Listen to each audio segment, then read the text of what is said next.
Today we're going to do my Shanghai playoff pick'ems. Here we go. We got obviously the 4 games, but I'm going to do the full bracket here as well and, reveal who I think will win.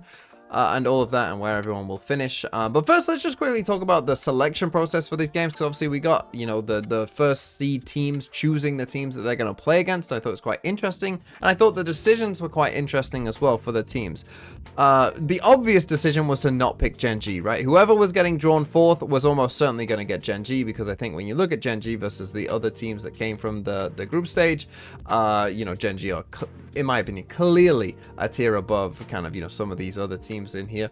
But then we got G2, Heretics, and Foot, who I actually think are all pretty close in terms of, like, who would you pick out of those teams? Well, PaperX went first, and they picked the G2. So let's start with that game, because I think G2 is an interesting pick. Probably PaperX feeling like, we can just firepower these guys. We've got better aimers than these guys. We will be able to just win on that if we need to. And obviously G2 have shown that, they can beat teams, on paper who have better firepower than them. But obviously PaperX are a step above the likes of a Cloud9 or a Crew, right? Like, PaperX are clearly a step above. But I do think that G2's, discipline and kind of very passive game plans could give them some trouble. When we look at the map veto that's likely to happen as well, G2 are permabanning Sunset, which is one of PaperX's better maps. So I think that will favor them as well. I think G2 then will, get the chance, because PaperX will ban Breeze. G2 will get the chance to play one of Ascent or Icebox, maps that PaperX maybe aren't amazing at, particularly Ascent, where G2 are pretty good. But PaperX, I think on the rest of the maps, you probably would favor them, quite heavily, I would say.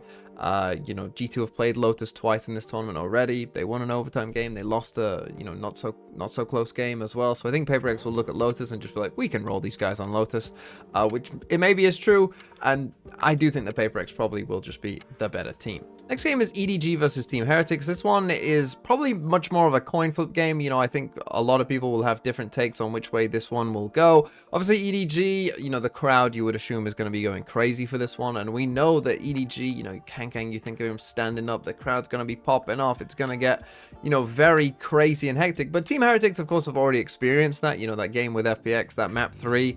Couldn't have been more hectic, right? Couldn't have been more of a big pressure, high pressure scenario. Elimination was on the line, right? So they've already kind of felt that. They've already been in that situation, which I think will help them for this game, because, the crowd almost certainly will be a factor in this game, and, learning how to deal with that and being calm will help Heretics, I think, their experience in that FPX game. When we look at the map veto and how that might go, EDG are banning Lotus most of the time. Heretics are banning Ascent, which I think does slightly favor EDG here. If EDG really want to be on it and guarantee they're going to win this game, if they don't ban Lotus and just play like a default comp on Lotus, I mean, Heretics just got stomped by FBX on Lotus, so I'm not sure that they would want to pick it anyway. But if they did ban Sunset EDG instead, that to me is just an easy way to beat Heretics, is if you just ban Sunset. From what we have seen thus far, and obviously the lack of scrim time that this 5 has had together, and with the changing roles and stuff like that, I don't think they've got the map pool to beat you if you take Sunset out of the pool. Right, I don't think they can beat you on 2 other maps, essentially, for the teams that are left in this tournament, because obviously everyone's pretty good at this point. But I think EDG probably will ban Lotus. And then from there, though, I still do think the map pool probably slightly favors EDG, because, they could pick a split, which we saw Heretics weren't necessarily that great at least it looked like, and that's the map where Patty's playing Raids, which was a bit weird, maybe, as well. So, I do think EDG will find some advantages there. But my big concern with EDG is just that they haven't been that great. In my power rankings, when I, first did the power rankings for this tournament, I put FBX above EDG, despite EDG starting in playoffs, because I thought that FBX were just the better team over the entirety of the split. And that gives me some concern, because obviously Heretics just beat FPX. But I do think that it's possible, especially for these teams, these first place teams, right? First time on the stage, maybe a bit of nerves going in. These other teams, kind of used to it. They've now got another double a limb situation. I think that Team Heretics are going to win this game. Next up, we have 100 Thieves versus Foot. 100 Thieves, obviously, they've shown that they are probably better than a kind of scrappier, sloppier Foot right now. Not that Foot can't give them a game, but I do think that 100 Thieves should be in line to kind of, be on top in this one. 100 Thieves are generally banning Lotus, which actually I think is a blessing in disguise for Foot, because Foot their comp, I can't deal with it anymore. I just can't deal with it anymore. It just fundamentally doesn't play how the map should play. But 100 Thieves will ban Lotus, so Foot don't probably have to worry about that. Foot have been banning Breeze at this tournament, which is like whatever for 100 Thieves. They've only played that map twice. They did win both times, but it's not like a map that they commonly pick themselves. And obviously, I think looking at Foot's bind, sure, they did beat Lev, but that should be a free win for 100 Thieves. 100 Thieves should have a free win on bind against Foot, really. And I think that 100 Thieves, you know, their bind is somewhat maybe at that level that, like, you know, the EG fracture was towards this time last year. EG really used their fracture to carry them to the Tokyo Grand Final. You know, it wasn't until Champs that teams started realizing, like, oh, we should ban fracture against EG because it's a free win for them. You know, I think 100 Thieves could benefit from that in this tournament as well, right? That if teams don't realize, like, hey, you just ban bind. Whatever your permaban is, it's better than playing 100 Thieves on bind, you know. Foot could find some success on Sunset. You know, it's a map that 100 Thieves haven't played a ton, haven't been amazing at throughout the course of the year. So, you know, maybe that's a chance that Foot have on that map, because obviously they did just win 13-1 on Sunset. So, you know, there is still some potential here for Foot, but then when you're looking at any third map, I think that it does definitely favor 100 Thieves, and they should be feeling good about coming out on top on this one. Okay, and then finally we have Fnatic Gen.G, which is obviously the best game, I think, of all of these games. A real coin flip game. When we look at how, you know, this one might play out in terms of the map vetoes, again, we're looking at Fnatic, you know, probably banning Sunset, right? Which, again, it's like an okay map for Gen.G, but, it, you know, I don't think they'll be too upset. And then Gen.G are banning for opponent.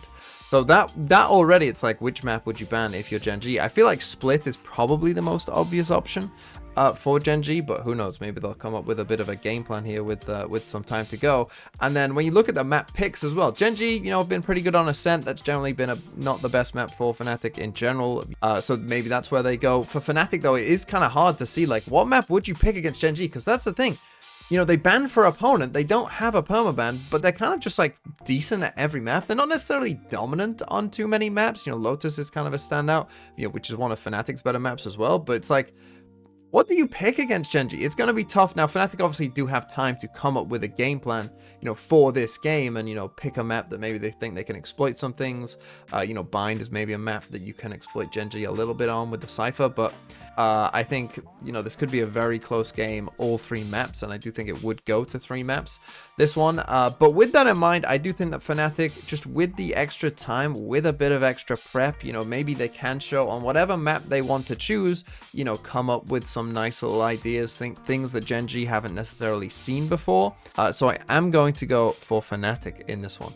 Now, obviously, from here, all of the games are just hypothetical, so I'm not going to go into the depth that we just did with some of those other games, but let's just run through it, shall we? We'll start with the lowest here. We got G2 versus EDG, and now with elimination on the line, this is where I think EDG could potentially win, and I want them to win, and sometimes you just got to pick what you want to happen, so I'm going to pick EDG just there. We'd also get Foot versus Gen.G, which I think Gen.G would just be the better team in that one as well. Going to the uppers, we'd have Paper X versus Team Heretics, and I think if you are Paper X, you're looking at your side of the bracket and thinking, if we can beat G2, you know, we should be pretty heavy favorites for this one as well. I think this upper side, definitely the easier side of the bracket, so Paper X, I'm going to pick them to defeat Team Heretics just there, and then we'd get 100 Thieves versus Fnatic. This would be a really, really good game in general, I think. 100 Thieves just are playing at a bit of a higher level. Then in the lowers, we would get Fnatic versus EDG, where I would go Fnatic over EDG, finishing in 5th, 6th, kind of where I think EDG,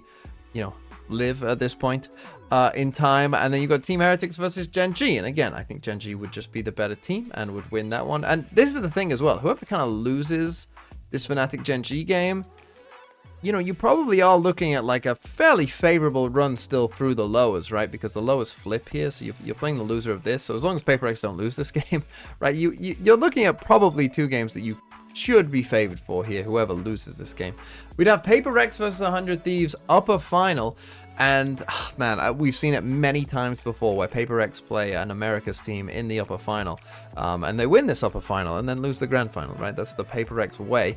Will they do it again? I'm going to say no. We actually get a change here. 100 Thieves win the grand final, and Fnatic versus Gen.G. Of course, we had this game at the start. I picked Fnatic, but Gen.G go on a lower bracket run. They get their revenge.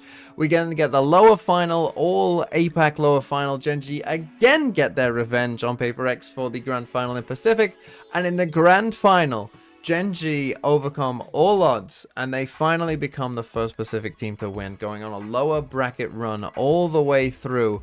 I'm going to pick Gen.G, silencing the crowd. Shanghai becomes a library as Gen.G go all the way through the lowers to win the grand final.